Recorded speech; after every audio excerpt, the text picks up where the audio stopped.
Go inside the Crimson Tide with your hosts Rodney Orr and Gary Harris, keeping you informed on everything Alabama. And now, Tider Insider TV. Welcome in to another edition of Tider Insider Television. I'm Gary Harris, coming to you from our WVUA 23 studios inside Bryant-Denny Stadium in the Digital Media Center. Rodney Orr is across the studio from me here as we are continuing to work at a safe social distance. Well, the saying is, imitation is the sincerest form of flattery, and New Texas head coach Steve Sarkisian appears to be trying to recreate the process that he was a part of in Tuscaloosa. A lot of people are trying to find out how to get the process. The Alabama coaching carousel continues to turn 8 days removed from the Crimson Tide's 18th national championship win last Monday night over Ohio State in Miami. Steve Sarkisian departed for Texas, taking former O-line coach Kyle Flood and tight ends and special teams coordinator Jeff Banks with him, and quarterback assistant A.J. Milwee as well. Previous analysts Butch Jones, Major Applewhite, and Charlie Strong also leaving the Tide this offseason. Jones is now the head coach at Arkansas State, while Applewhite heads to South Alabama as the OC, and Strong is on his way to join Urban Meyer's new staff with the Jacksonville Jaguars in the NFL. Charles Huff, former running backs coach, is now the head coach at Marshall University in West Virginia. The Tide is also losing staffers Rob Ezel, Gordon Steele, and Andy Kwan. All right, Rodney, in a lot of places, I think folks would be panicking, but at Alabama, it's business as usual. In fact, if you look at the 2017 staff, there's not a single staff member from that staff that was on the 2020 staff. So what others might panic about is, again, everybody, if you can't get Saban, what do? You try to get people that have worked for Saban, and that's just the way it is. But once again, Nick Saban is going to have to rebuild a coaching staff. Yeah, you know, it happened a couple of years ago, Gary. You lost Mike Loxley. You lost Josh Gaddis, the wide receivers coach. You know, you had to make a lot of changes. Obviously, Brent Key left the program as well on the offensive line. So this is not really something that's new. We've seen this many times before. Nick Saban's always done an excellent job of, you know, bringing in guys. Look at the track record. Yeah, after Doug Nussmeier left, after he had been a part of a national championship here, you know, you lost him, but you brought in Lane Kiffin. You followed Lane Kiffin with Brian Dable, who won a national championship. Of course, Kiffin won one as well. Then Mike Loxley had Alabama in the national championship game as the offensive coordinator. Sark comes in for 2 years, wins a national championship. So, again, this is something that I think, you know, has obviously been a trend, but certainly Nick Saban's done an extremely good job every time of filling these spots. Yeah, Rodney, and the offensive side is what's getting hit hardest. So you lose a brilliant mind like Steve Sarkisian, a brilliant offensive mind. What do? You find another brilliant offensive mind in the form of Bill O'Brien, the former Houston Texans head coach, Penn State head coach, New England offensive coordinator. It's not official. It's not been announced, but it's common knowledge that Bill O'Brien is here working in Tuscaloosa. And now it appears that Doug Marrone, another former NFL head coach, later the Jags, also the Buffalo Bills, could be coming in as the offensive line coach. Let's talk about, you know, when you lose good coaches, Rodney, what do? You try to attract other good coaches, and certainly nobody is better at that than Nick Saban, as you've already alluded to. Plus, top coaches want to come coach under the greatest college football coach, arguably, of all time. Well, I think so. Obviously, it's a program that I think if you're a coach like Doug Marrone or Bill O'Brien or whoever it is that has the opportunity to come in, I mean, this isn't a great experience for your future as well. I mean, the development, learning in this system, in this program. Certainly, I think you look at Steve Sarkisian and how he grew over the last 2 years. I'm watching him put together this staff at Texas. I mean, Gary, listen, he was head coach at USC. He was head coach at Washington. But I think the things that he learned here, he's carrying with him to Texas. So I think it is a great opportunity, as you mentioned, and the coaches that you mentioned now that are candidates. We think Bill O'Brien's already in. We think Doug Marrone's a great possibility to fill that offensive line spot. These are NFL head coaching experience, guys that have had head coaching experience on that level, but also on the college level. I know a lot of fans say, you're bringing in NFL guys. Do they have any experience recruiting? They do. Doug Marrone was a head coach at Syracuse. He's got a history in the you know, recruiting. And in the SEC at Georgia and Tennessee. Right, and also Bill O'Brien did an incredible job, inherited a really difficult situation, as you remember, at Penn State, Gary. And there in 2012, he was named the Paul Bryant Coach of the Year. So these two guys have a lot of experience on both levels. Indeed. And another former Alabama coach that benefited from his time under Nick Saban was Jeremy Pruitt, who parlayed his defensive coordinator's position into the head coach at the University of Tennessee, but he's out after 3 seasons, fired after UT conducted an internal investigation of the staff and discovered evidence of recruiting violations. The NCAA obviously is going to look into this. Pruitt's best record with the Vols was 2019 when he went 8-5 after a bowl win, but his overall record was 16-19. Rodney, this is an ugly situation in Knoxville. It's turned ugly. Obviously, Pruitt has hired legal counsel. UT does not want to pay him his buyout. They are firing him with cause, plus 2 assistant coaches and 7 other staffers. He obviously is going to try to get some of that money back. A lot of Alabama fans have been speculating on could he return to Tuscaloosa. First of all, Alabama's got a defensive coordinator, okay? They've got a guy, Pete Golding, in that position. Secondly, I think first things first for Pruitt is what he's going to have to deal with legally at Tennessee, and more than likely, he's not going to coach anywhere, I wouldn't think, in 2021, Rodney. So it's a tough deal for Jeremy Pruitt, but not something that I see immediately impacting Alabama at all. Do you? Well, again, I at this point, no, I would not see that. But again, things change, and I think maybe the most important thing here is to allow this to play out a little bit. But as far as next year, you mentioned Pete Golding, Gary. I think it's a great opportunity when you're talking about defensive coordinator, the job that he did. Alabama gave up 19 points a game this year. Very good. That's one of the best in the country. The job that they did against Ohio State, a really explosive offense, holding them to 24 points. I think only one opponent after the Ole Miss game early in the season, only one opponent went for over 400 yards, and that was Florida. So, listen, I think Pete Golding's done a tremendous job. I think he's continuing to develop. He's a really young coach, so he's doing an outstanding job.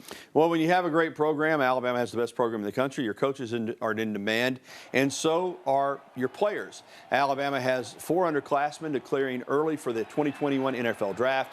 Redshirt sophomore defensive lineman Christian Barmore, redshirt junior quarterback Mac Jones, and true juniors cornerback Patrick Surtain II and wide receiver Jalen Waddle all decided to move on to the NFL, and you can't blame them. They've got great opportunities. On the other end, though, you've had some guys that are coming back that could have left. Darian Mathis, Ollie Cahoe, Chris Owens, who's a senior, some other seniors that could have gone on the NFL draft may come back as well. But for quarterback Mac Jones, he's excited after what he accomplished this year to take the next step, although he says Tuscaloosa will not be forgotten by him or his teammates.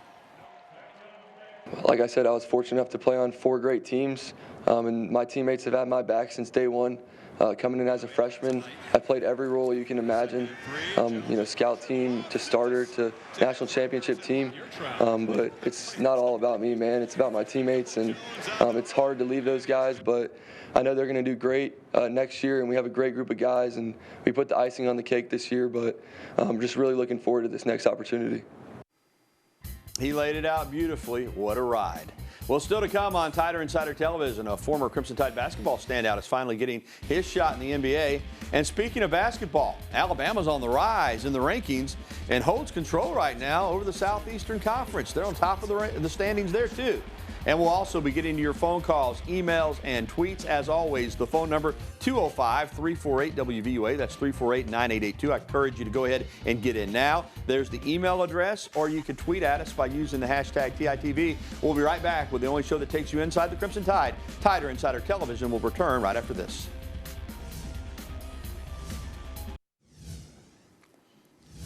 Welcome back to Tider Insider TV. I'm Gary Harris, sitting across the studio from TiderInsider.com's Rodney Orr. Even the most optimistic Bama basketball fan may have had a tough time envisioning the type of early SEC success that we're seeing with our own eyes. Alabama basketball is on fire, and so is John Petty Jr. The senior guard was named SEC Player of the Week for the second time in 3 weeks, as well as the NCAA Player of the Week. Petty broke the school record for career three-pointers made, breaking Brian Williams' own mark during the Tide's win over Arkansas, 31-point win on Saturday. And Petty's just having a great senior season. Remember, he got suspended, and everybody was like, what's going on? For one game, since he's been back, he has been phenomenal in leading this team. They're 6-0 in the SEC. Now it's time for Coach Talk. Alabama is finally ranked for the first time this season, coming in at number 18 in the AP Top 25 and number 16 in the coaches poll. That's encouraging, but Nate Oates wants to keep the team focused on what really matters, just playing one game and winning one game at a time. Yeah, I mean, it's good for the guys, you know, like for them to get recognition is great. I keep telling them, like, I'm going to be coaching for a long time, but this is, you guys get a one-time chance to play college basketball. So they're doing a really good job of it now. So to get recognized, you know, they can 20 years from now talk about where they were ranked and all that. For right now, today, it really doesn't mean anything. Like, just means we've been playing pretty good, but shoot, that can all go out the window in one game. So we just got to keep doing what we've been doing, keep focused on the task at hand. The task tonight is a tough game at LSU. Again, for first place, LSU's 5-1. Let's talk about what this team's accomplished so far, though, Rodney. You see the 20-point win in Lexington. It was the worst loss ever for John Calipari at Rupp Arena as the Kentucky coach. They've won at Auburn. They've won at Tennessee. They just beat Arkansas by 31 points. I mean, and they've done that while being banged up. No Jordan Bruner. Quinterly missed 3 games. Herb Jones has got a dislocated finger that he's playing through and missed the second half of the Kentucky game. But this team is deep, it's athletic, and they just kind of find a way to beat you with a lot of different players. You know, Gary, I remember when the SEC schedule started, that a lot of Alabama fans were saying this was going to be an incredibly tough streak, and it is. But to go on the road and win those games, I mean, phenomenal. You know, what a start they've had. And you're right. I think now, and Coach Oates said it, it's consistency. I think they've got to stay focused and continue to play with the same kind of intensity that they've played with. As I said, a huge game tonight. LSU's 5-1. They're in second place. Alabama's 6-0. But remember, we don't know what's going to happen going forward. You know, you hope you get all these games in. But if Alabama were to lose tonight at LSU would be tied with Alabama and have the tiebreaker. We hope we get the second game in later this season. But again, we don't know. We're in a COVID deal. South Carolina's only played 2 games in the league. So you better win all the games you can while you can. And so far, Alabama men's basketball has been doing exactly that. The Alabama women have been playing great, too. I mean, playing tremendous. But after a huge road win at Mississippi State, they came home on Sunday to play Tennessee, a team that after years and years of not being able to beat the Lady Vols, they've had a lot of recent success against Tennessee, but not on Sunday. They were tied after the first quarter, but after that it got away from them. They were down by 19 at the break, and in the second half they just couldn't make it up. They wound up getting whipped big by Tennessee, 82-56, but still just their second loss on the season. In the NBA, Kyra Lewis saw his first real action with the Pelicans. Remember, they were the Hornets at one time in New Orleans. In the game against the Clippers last week, he played 42 minutes across 3 games. Totaled 17 points, 4 rebounds, and 7 assists. The Pelicans are a backcourt-heavy team, but Kyra, who is still one of the youngest players in the league, is showing that he can play in the NBA. We'll keep an eye on him. Well, still to come on Tighter Insider Television. Next week's Senior Bowl adds a pair of stars from the reigning national champions. Of course, that's Alabama. We'll fill you in on the latest Crimson Tide Senior Bowlers. And up next, we'll be welcoming your phone calls, emails, and tweets. Right there's the information on your screen, 205-348-9882. Go ahead and call in now so we can get you on the line. We want to hear from you when we return to this edition of TITV.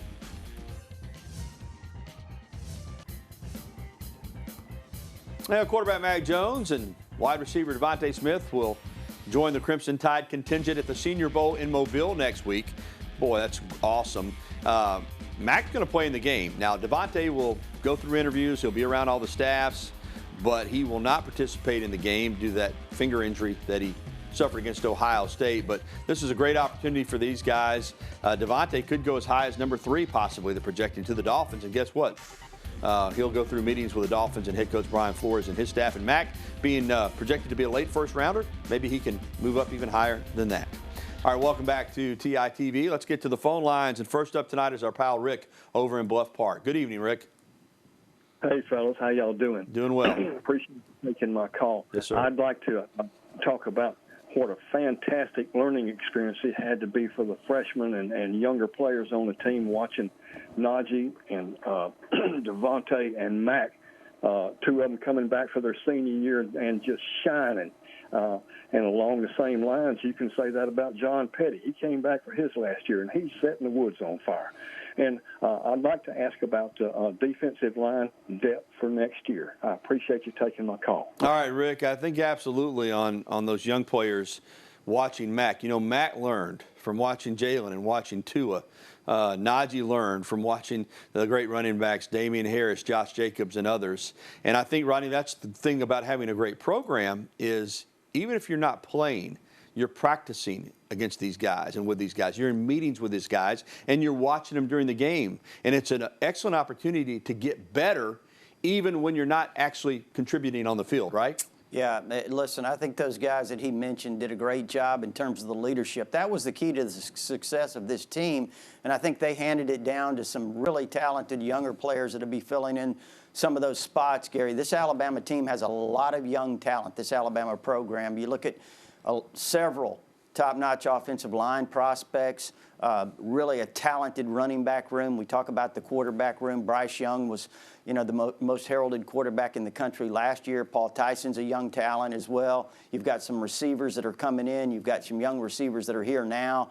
Defensively, they've got a lot of young talent. He asked about the defensive line. Yeah, I think when you look at it, obviously you're losing Barmore, but you talk about some really outstanding young players. DJ Dale, Tim Smith, Justin Aboibe, Byron Young, Fadarian Mathis would be, I thought he was one of the leaders this year, certainly. I think, again, he'll be a leader. You've got some other younger players, Jamil Burrows being one of those. You've got a group coming in that I think are outstanding prospects. So I think, yeah, they do have some talent. They have some, again, you talk about Aboibe, Byron Young, DJ Dale. Those guys have played now a couple of years, so next year they'll be able to step up and provide a lot of leadership, I think. Yeah, the beat continues. Thanks for the phone call, Rick. Let's get to a tweet from Goal Line Stan. Which seniors or redshirt seniors benefit from coming back for their extra year of eligibility? And kind of similar question, but I don't know if Ben Davis is going to come back. Rodney, we will say this for the record. Chris Owens is any senior can return for an extra year. Everybody was granted an extra year of eligibility. I think it's probably an individual decision that each player has to make on his own. I don't know about Ben Davis. Haven't heard anything, but certainly we mentioned Chris Owens will be back for a sixth year. And it looks like Brian Robinson, I think, Gary, I don't know that there's been anything official, but I thought he ran as well as I've seen him run in that Ohio State game. He was outstanding. Yeah, I thought he ran extremely well. I think next year he could have a great opportunity. And also, Gary, we talk about leadership. I think he could provide a lot of leadership for those young freshmen and younger running backs that they're going to have. All right, still to come on Tider Insider TV, the spring sports calendar is coming into focus. We'll explain, and more of your phone calls, emails, and tweets. Phone lines are actually open, they tell me, which is rare. So go ahead and give us a call at 205-348-9882. We'll get you on. We'll be right back with more Tider Insider TV after this timeout.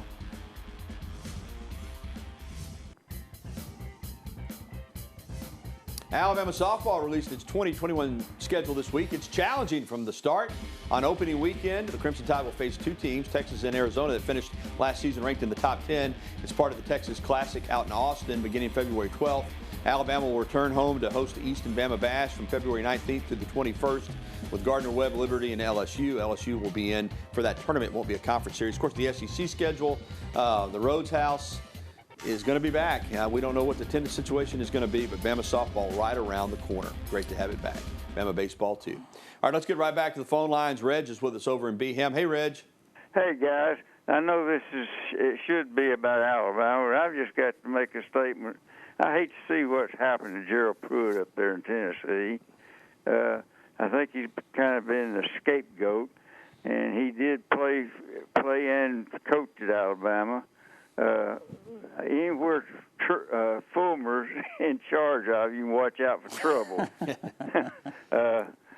This is just a shame. Fulmer's a cheat, I'm telling you. All right, Reg. Well, we're all concerned about Jeremy Pruitt. He's a former Alabama player, obviously a former assistant coach and defensive coordinator. And, it's a tough situation. I don't blame him for taking the job when he got offered the job to be a head coach at a tradition-laden program like Tennessee, Rodney. But, I think you and I talked about it at the time. We knew it was going to be a tough that's a tough job right now. And, it got the better of him. Yeah, it is. It's a very difficult job, Gary. When you're talking about an assistant coach that's had no head coaching experience, sometimes you have guys that inherit good programs that have some success. I think Kirby Smart's done a nice job at Georgia. He inherited a really good program from Mark Richt. I think Jeremy Pruitt inherited a very tough situation. I mean, they had struggled through coaches, and even though Butch Jones had done a nice job before him, there were some struggles there. And, Jeremy inherited those things, and when you don't have experience managing, I think it can be really difficult. All right, thanks for the phone calls and the emails and the tweets tonight. Still to come, the NFL playoffs down to the Final Four, but the Super Bowl is already guaranteed to have a Crimson Tide flavor. That's coming up next when we return on this rainy evening, but still beautiful here in T-Town. We're back after this. Well, fans are waiting to find out the matchup for Super Bowl 55 coming up February 7th in Tampa, but Alabama is guaranteed to have a former player put a ring on a finger. Each of the 4 teams left, Kansas City and Buffalo in the AFC and Tampa Bay and Green Bay in the NFC, have Crimson Tide players or former coaches on the roster. Kansas City has receiver Gary Dieter, Buffalo cornerback Levi Wallace, and running back TJ Yeldon. Tampa Bay head coach Bruce Arians, former Crimson Tide staffer, and Green Bay with punter J.K. Scott and cornerback Tony Brown. So when you got as many players in the NFL as Alabama does, you're going to have a chance always to have them get into the Super Bowl. That's the case again this season, Rod. It's you and I remember a time when there weren't that many former Bama players in the NFL. So this has been a pretty good run. I remember Nick Saban's first year, they didn't have anyone drafted. That's right. Can you imagine that? Now we're talking about 6 first-round picks possibly this year in 2021. All right, that's going to do it for the show. A reminder that if you missed any of the program, you can watch it again tonight on the replay at 10:30 after the news at 10, or find it online anytime at WVUA23.com. For Rodney Orr, I'm Gary Harris. Thanks for watching, everybody. Good night and roll Tide.